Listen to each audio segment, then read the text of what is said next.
Welcome to Bosco Campus Vision.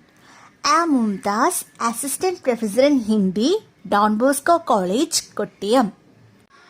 Dear students, നമ്മൾ ഇന്നത്തെ ക്ലാസ്സിൽ പഠിക്കാൻ പോകുന്നത് ഹിന്ദിയിലെ പ്രസിദ്ധനായ കവി മാതിലി ശരൺ ഗുപ്ത എഴുതിയ നർഹോ ന നിരാശ് കരോ മൻ കോ എന്നുള്ള പോയമാണ്. സോ ആദ്യം തന്നെ നമുക്ക് പോയിട്ടിനെ പരിചയപ്പെടാം. मैथिली शरण गुप्त जीवन परिचय.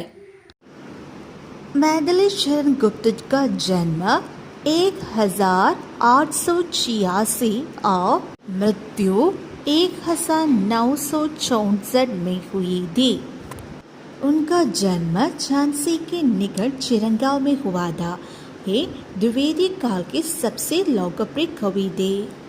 आचार्य महावीर प्रसाद द्विवेदी से मुलाकात होने के बाद उनकी सलाह से वो अच्छी कविता लिखने लगे थे. द्विवेदी जी की पत्रिका सरस्वती में कविताएं प्रकाशित होने लगी, यानी तब से उनकी काव्य कला में निखार आया. उनका प्रथम काव्य रंग में फंग का प्रकाशन 1909 में हुआ. फारद फारदी के प्रकाशन के बाद वो राष्ट्रकवि के रूप में मशहूर हुए.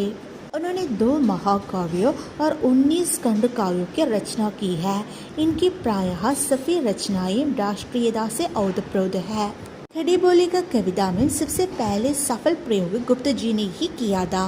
उनके काव्यों में खड़ी बोली का मधुर एवं सरल रूप प्राप्त होता है. गुप्त जी राम भक्त कवि थे. उनके काव्य साकेत की कथा राम कथा है, लेकिन उन्होंने परंपरा को नकार उर्मिला को नायिका बनाया है. यह उनकी मौलिक उद्भावना है. स्वतंत्रता संग्राम के दरमियान उनकी कविता ने राष्ट्रीयता के प्रचार प्रसार में महत्वपूर्ण योगदान दिया है. इसीलिए वो राष्ट्रकवि बने.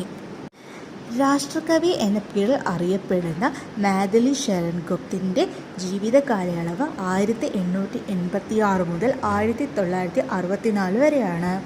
അദ്ദേഹം ജനിച്ചത് ഝാൻസിയിലെ ചിരങ്കാവിലാണ്.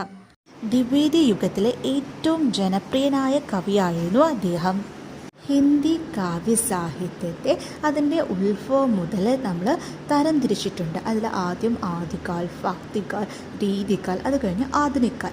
ഈ ആധുനിക കാലിന് തന്നെ പിന്നെയും പാർട്ടീഷനുണ്ട്. 1857 മുതൽ 1900 വരെ ഭാരതേന്ദു യുഗമാണ്. അത് കഴിഞ്ഞ് 1900 മുതൽ 1918 കാലയളവ് വരെ ദ്വിവേദി യുഗ എന്നാണ് അറിയപ്പെടുന്നത്. അപ്പം ഈ ദ്വിവേദി യുഗത്തിലെ ലോക പ്രശസ്ത സാഹിത്യകാരനായിരുന്നു മാതിലി ശരൺ ഗുപ്ത. ആചാര്യ മഹാവീർ പ്രസാദ് ദ്വിവേദിയുമായിട്ടുള്ള കൂടിക്കാഴ്ച അദ്ദേഹത്തിൻ്റെ കവിത എഴുത്ത് വളരെയധികം ഉപകാരപ്രദമായിട്ടുണ്ട്. ദ്വിവേദി ജിയുടെ പത്രിക സരസ്വതിയിൽ മാതിലി ശരൺ ഗുപ്തിൻ്റെ കവിതകൾ പ്രകാശിപ്പിച്ചിരുന്നു. അതായത് ആ സമയങ്ങളിലായിരുന്നു മാതിലി ശരൺ ഗുപ്തിൻ്റെ കാവ്യകല അതിൻ്റെ ഔന്നിത്യത്തിൽ എത്തിയത്. അദ്ദേഹത്തിൻ്റെ ആദ്യ കാവ്യം രംഗമേ ഫംഗ് 1909 പുറത്തിറങ്ങിയത്. അദ്ദേഹത്തിൻ്റെ പ്രശസ്തമായ കവിത ഫാരദ് ഫാരദിയുടെ പ്രകാശനത്തോടു കൂടി രാഷ്ട്രകവി എന്നൊരു പേര് മാതിലി ശരൺ ഗുപ്തിന് വന്നു ചേർന്നു. അദ്ദേഹം 2 മഹാകാവ്യങ്ങളും 19 ഖണ്ഡകാവ്യങ്ങളും എഴുതിയിട്ടുണ്ട്. അദ്ദേഹത്തിൻ്റെ ഒട്ടുമിക്ക രചനകളും ദേശപ്രേമത്താൽ മുഖരിതമാണ്. ഖടി ബോലി കവിത വളരെ അനായാസം ആദ്യം തന്നെ എഴുതിയത് മാതിലി ശരൺ ഗുപ്ത ജി ആയിരുന്നു. ഖടി ബോലി എന്നത് ആധുനിക ഹിന്ദിയാണ്. ഒരുപാട് ട്രാൻസ്ഫോർമേഷൻസിലൂടെയാണ് ഹിന്ദി ഭാഷ ഇന്ന് കാണുന്ന ഖടി ബോലി ആയത്. അപ്പം ഈ ഖടി ബോലിയിൽ ആദ്യമായി ഏറ്റവും നല്ലതുപോലെ കവിത എഴുതിയത് മാതിലി ശരൺ ഗുപ്ത ജി ആയിരുന്നു. ഗുപ്തജി രാം ഭക്ത് കവിയായിരുന്നു. സാകേത് എന്ന അദ്ദേഹത്തിൻ്റെ മഹാകാവ്യം രാമകഥ അടിസ്ഥാനമാക്കി എഴുതിയതാണ്.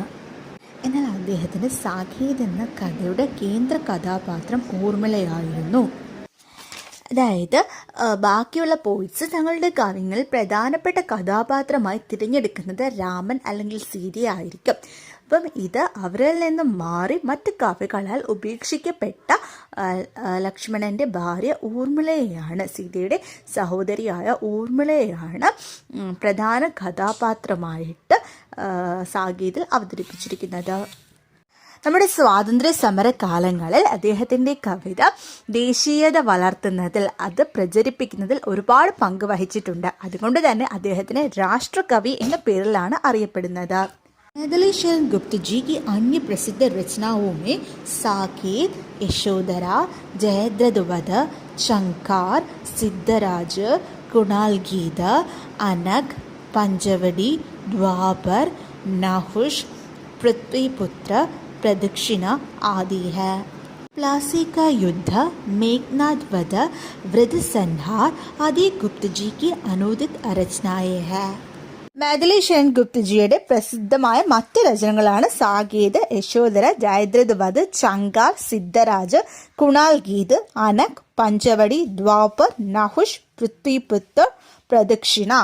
അതുപോലെ തന്നെ പ്ലാസി കാ യുദ്ധ, മേഘ്നാദ് വധ്, വൃദ്ധസംഹാര തുടങ്ങിയവ ഗുപ്തജിയുടെ ട്രാൻസ്ലേറ്റ് ചെയ്യപ്പെട്ട രചനകളാണ്.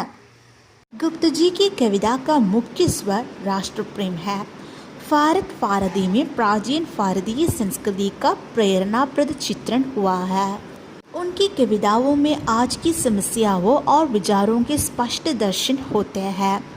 गांधी जी और आर्य समाज का भी प्रभाव इनकी रचनाओं में देखने को मिला है. उनके सभी चरित्र मानव है, उनमें देव और दानव नहीं है. उनकी भाव व्यंजना में सर्वत्र ही जीवन की गहन अनुभूति के दर्शन हुए हैं. അദ്ദേഹത്തിൻ്റെ കവിതകളിലെ പ്രധാനപ്പെട്ട ആശയം രാഷ്ട്രപ്രേമം തന്നെയാണ്. ഫാരദ് ഫാരദി എന്ന അദ്ദേഹത്തിൻ്റെ രചനയിൽ നമ്മുടെ ഭാരതീയ സംസ്കാരത്തിൻ്റെ മഹത്വത്തെയാണ് വർണ്ണിക്കുന്നത്. ഗാന്ധിസത്തിൻ്റെയും ആര്യ സമാജത്തിൻ്റെയും ഒക്കെ സ്വാധീനം അദ്ദേഹത്തിൻ്റെ കവിതകളിൽ നമുക്ക് ദർശിക്കാൻ സാധിക്കും. അദ്ദേഹത്തിൻ്റെ കാവ്യങ്ങളിലെ എല്ലാ കഥാപാത്രങ്ങളും മനുഷ്യരാണ്. അതിൽ ദേവന്മാരും അസുരന്മാരും ഒന്നും തന്നെയില്ല. गुप्त जी की कविता शुद्ध खड़ी बोली में प्रतिष्ठित है. शुद्ध, सरल, परिष्कृत खड़ी बोली में गुप्त जी ने रचनाएं की है. वो युग चेतना के सजग प्रहरी थे. राष्ट्रकवि की आत्मा को वाणी देने के कारण गुप्त जी राष्ट्रकवि कहलाए. आधुनिक हिंदी काव्य की धारा के साथ विकास पद पर चलते हुए युग प्रतिनिधि कवि के रूप में भी गुप्त जी सम्मानित हुए, स्वीकारे गए. राष्ट्रीय चेतना मुखरित करने का श्रेय कवि गुप्त जी को ही है. അദ്ദേഹത്തിൻ്റെ ഭാഷ ഖടിബോളിയാണ്. ശുദ്ധവും സരളവും പരിഷ്കൃതവുമായ ഖടിബോളി ഹിന്ദിയിലായിരുന്നു അദ്ദേഹം രചനകൾ നിർവഹിച്ചിരുന്നത്. രാഷ്ട്രത്തിൻ്റെ ആത്മാവിന് ശബ്ദം കൊടുത്തതിനാൽ ഗുപ്തജിയെ രാഷ്ട്രകവി എന്നാണ് അറിയപ്പെടുന്നത്. नर हो न निराश करो मन को कविता में गुप्त जी ने कर्तव्य कर्म करने, दायित्व निर्वहन करने तथा मानव धर्म का अनुपालन करने का संदेश मुखरित किया है. मानव को अपना कर्म करना चाहिए, यश कीर्ति बढ़ानी चाहिए, जग में अपना नाम रोशन करना चाहिए, अपना मार्ग स्वयं व्यक्ति को चुनना और बनाना चाहिए. ईश्वर में आस्था और विश्वास रखकर अपना कर्म व्यक्ति को करना चाहिए. यही मानव धर्म है. मानव के लिए कोई भी वस्तु दुर्लभ और अलौकिक नहीं है. बस कर्म करना है, उसके लिए प्रयत्न करना है. നർഹോ ന നിരാശ് കരോ മൻകോ എന്നുള്ള അദ്ദേഹത്തിൻ്റെ കവിതയിൽ അദ്ദേഹം മാനവകുലത്തോട് ആഹ്വാനം ചെയ്യുകയാണ്, അവർ കർമ്മനിരതരാകുവോ.